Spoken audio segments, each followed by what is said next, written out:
السلام علیکم ورحمۃ اللہ وبرکاتہ۔ خوش آمدید ہمارے چینل پیغام الہی پر۔ امید ہے کہ آپ سب لوگ خیر و عافیت سے ہوں گے۔ اللہ تبارک تعالیٰ آپ کو جزائے خیر عطا فرمائے، آمین۔ دیکھیے آج 24 شعبان ہے۔ سامعین اکرام، اللہ تبارک تعالیٰ کا بہت بڑا احسان و کرم ہے کہ اس نے ہمیں آج یہ دن دکھایا۔ آئندہ آنے والے کچھ دنوں میں رمضان المبارک شروع ہونے والا ہے۔ ہمیں چاہیے کہ ہم رمضان آنے سے پہلے ہم رمضان المبارک کی تیاری کریں، اور ہم یہ چاہتے ہیں کہ ہم اس چینل پر آپ کو بتائیں کہ رمضان المبارک کی شروعات کیسے کریں اور رمضان المبارک کو کیسے گزارا جائے، اور اس کی ہم وضاحت قرآن اور احادیث کی روشنی میں کریں گے انشاءاللہ۔ اور ویڈیو شروع کرنے سے پہلے آپ سے درخواست ہے کہ آپ ہمارے چینل کو سبسکرائب کریں تاکہ آئندہ آنے والی ویڈیو آپ کو ملتی رہے۔ شروع کرتے ہیں۔ دیکھیے ہمارے یہاں کچھ ایسی رت سی پڑ گئی کہ جو خالصتاً اللہ جل جلالہ کے لیے عبادات ہیں، ان میں بھی رسموں کو داخل کر دیا گیا، اور بہت سی رسمیں کام ان عبادتوں کے نام پر شروع کر دی گئی ہیں جن سے اس عبادت کی اصل روح مفقود ہو جاتی ہے۔ رمضان المبارک کے حوالے سے بھی ہمارے عالم اسلام میں استقبال رمضان کے حوالے سے کچھ تقریبات اور مجلسیں منعقد ہوتی ہیں۔ اس میں جلسہ ہوتا ہے، کچھ نظمیں وغیرہ پڑھ لی جاتی ہیں، کچھ کھانا پینا ہو جاتا ہے۔ اس تمام کارروائی کا نام استقبال رمضان رکھ دیا جاتا ہے۔ یہ تمام باتیں درست نہیں ہیں۔ اگرچہ استقبالہ بالشوق والحیمان کہ رمضان کا مہینہ آ رہا ہے، اس کا شوق اور امنگ کے ساتھ استقبال کرو، یہ بات درست ہے، بشرط یہ کہ یہ خود کوئی رسم نہ بن جائے کہ کھایا پیا اور اٹھ کر چلے گئے۔ دیکھیے شب قدر اس کام کے لیے تھی کہ بندہ اپنے رب سے تعلق قائم کرے اور اللہ تبارک تعالیٰ سے رجوع کرے، اور گوشۂ تنہائی میں اللہ تبارک تعالیٰ کی طرف اتنا رجوع کرے کہ وہ ہو اور اس کا اللہ ہو۔ لیکن جب شب قدر کو ایک رسم بنایا گیا تو اس میں چراغاں آ گئے، اجتماعات منعقد ہو رہی ہیں، جلسے ہو رہے ہیں، تقریریں ہو رہی ہیں، نظمیں پڑھی جا رہی ہیں، قوالیاں ہو رہی ہیں، دیگیں چڑھ رہی ہیں، کھانے پک رہے ہیں، کھانے پینے کی چیزیں اور سامان ادھر سے ادھر منتقل کیا جا رہا ہے۔ اسی میں ساری رات گزر جاتی ہے۔ اللہ بجائے یعنی جب شیطان کسی عبادت کو بگاڑنا چاہتا ہے تو اس عبادت کے ساتھ ایسی چیزیں لگا دیتا ہے جن کا عنوان تو اچھا ہوتا ہے، لیکن ان سے اس عبادت کی روح مفقود ہو جاتی ہے۔ بہرحال استقبال رمضان کی ان رسمیں اور تقریبات میں ہو رہا ہے، جس سے خطرہ ہے کہ آگے چل کر یہ بھی کوئی بدعت کی شکل اختیار نہ کر لے۔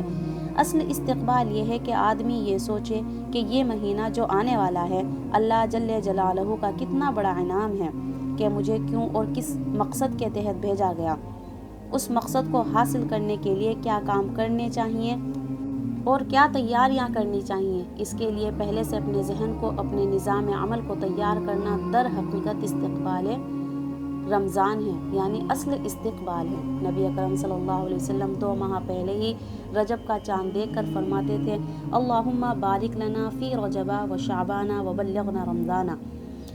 پہلے سے اشتیاق ہے، انتظار ہے، اور اشتیاق کے عالم میں یہ دعا فرما رہے ہیں کہ یا اللہ ہماری عمر اتنی کر دیجئے کہ ہم رمضان تک پہنچ جائیں اور رمضان المبارک کے مبارک ساعتیں ہمیں نصیب ہو جائیں۔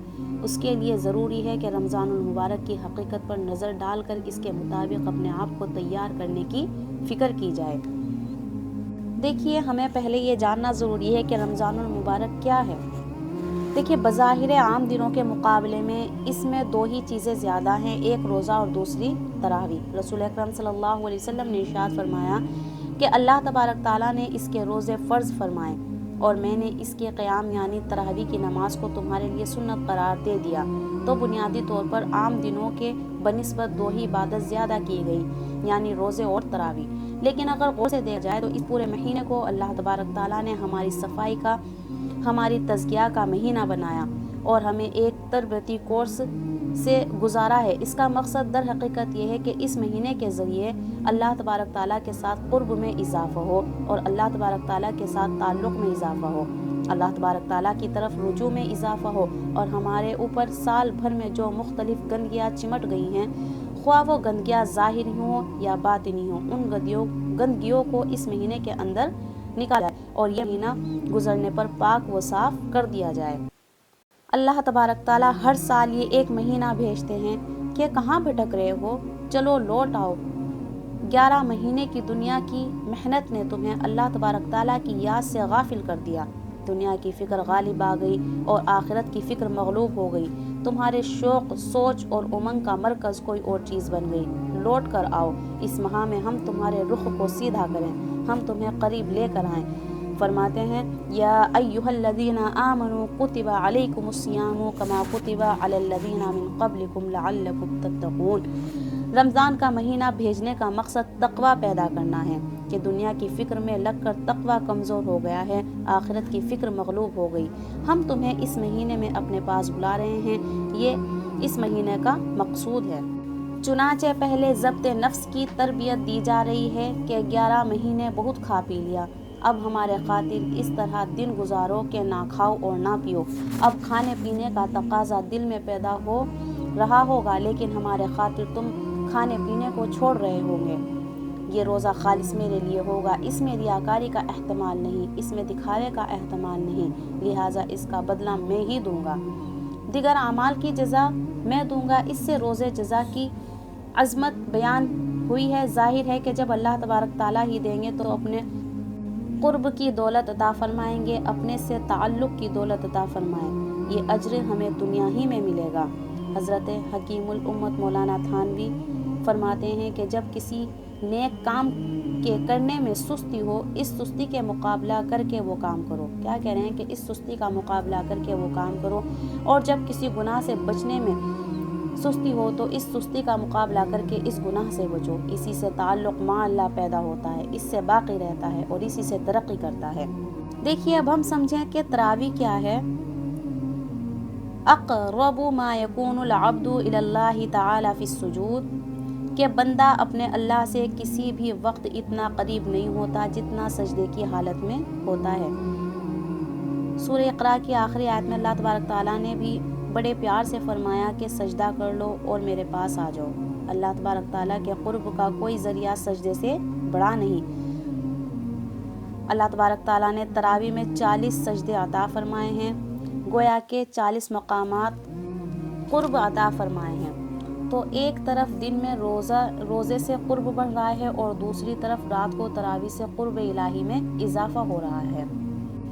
پھر فرمایا کہ شہر الصبر، یعنی صبر کا مہینہ ہے۔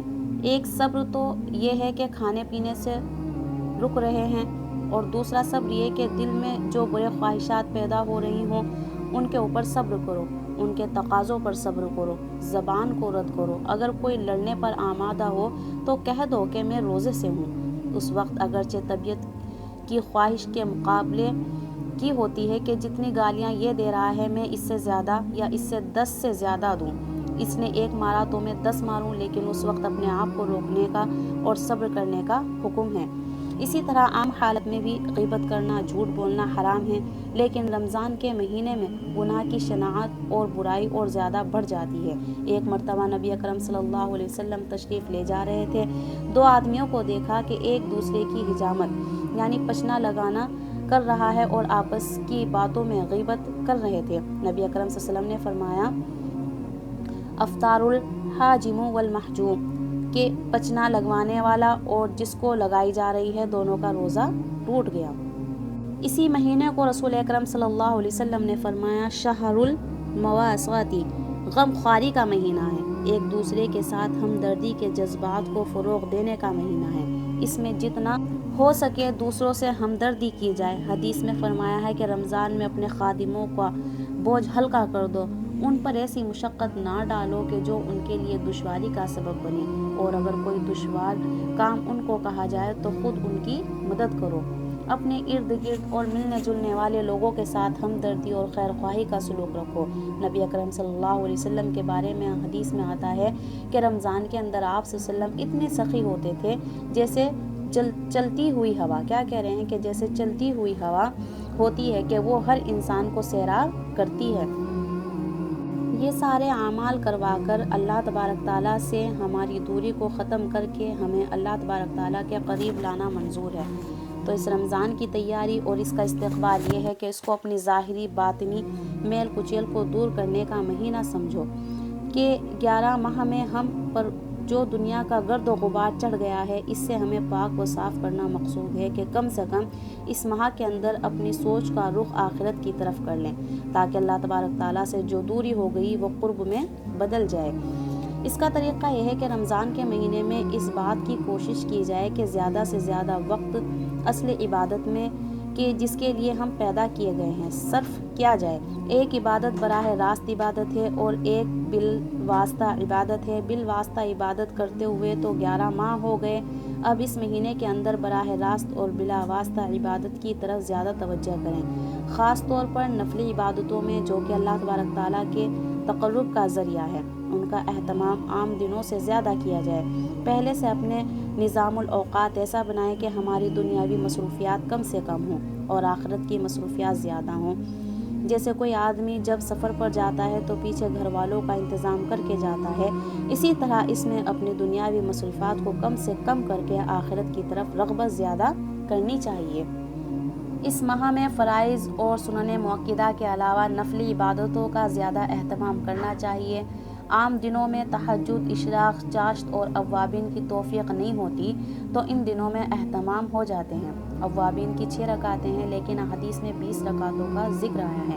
اسی طرح اشراق اور چاشت کی نمازوں میں بھی کوئی تعداد مقرر نہیں اور قرآن کریم کی تلاوت کو جتنا زیادہ ہو سکے کیا جائے۔ نبی اکرم صلی اللہ علیہ وسلم اور حضرت جبرائیل امین علیہ السلام کے ساتھ رمضان المبارک میں قرآن کریم کا دور فرمایا کرتے تھے۔ تلاوت بھی صحیح طریقے سے ہونی چاہیے۔ حرف کی ادائیگی کا صحیح کرنا ہر مسلمان کے ذمہ فرض عین ہے۔ ان سب کاموں کو کرنے کے ساتھ ساتھ گناہوں سے بھی پرہیز کرنا ضروری ہے ہمارے لیے، کہ ہم یہ نہیں ہے کہ ہم یہ تمام اعمال بھی کر رہے ہیں اور گناہ بھی کر رہے ہیں، نہیں، ہمیں کیا کرنا ہے کہ ہم ان سب کاموں کے کرنے کے ساتھ ساتھ گناہوں سے بھی پرہیز کرتے رہیں۔ آنکھ اور کان اور زبان کی حفاظت بھی ضروری ہے۔ اس اہتمام کے ساتھ پہلے سے تیاری کی جائے اور اس اہتمام کے ساتھ یہ مہینہ گزارا جائے کہ اللہ تبارک تعالیٰ کی رحمت سے امید ہے کہ اس مہینے کا جو مقصد ہے وہ حاصل ہوگا۔ نبی اکرم صلی اللہ علیہ وسلم نے فرمایا، من سلم لہ رمضانہ سلمت لہ سنت، جس شخص کا رمضان سلامتی سے گزر جائے تو انشاءاللہ پورا سال سلامتی سے گزرے گا۔ اللہ تبارک تعالیٰ اپنے فضل و کرم سے سب کو عمل کی توفیق عطا فرمائے، آمین یا رب العالمین۔ آج کے لیے اتنا ہی، انشاءاللہ اگلی ویڈیو میں رمضان کے متعلق اور باتیں بیان کی جائیں گی۔ تب تک کے لیے ہم کو دیجیے اجازت۔ ایک بار پھر سے آپ سے چینل کو سبسکرائب کی درخواست ہے۔ ہمیں دعاؤں میں یاد رکھیں۔ خدا حافظ۔ السلام علیکم ورحمۃ اللہ وبرکاتہ۔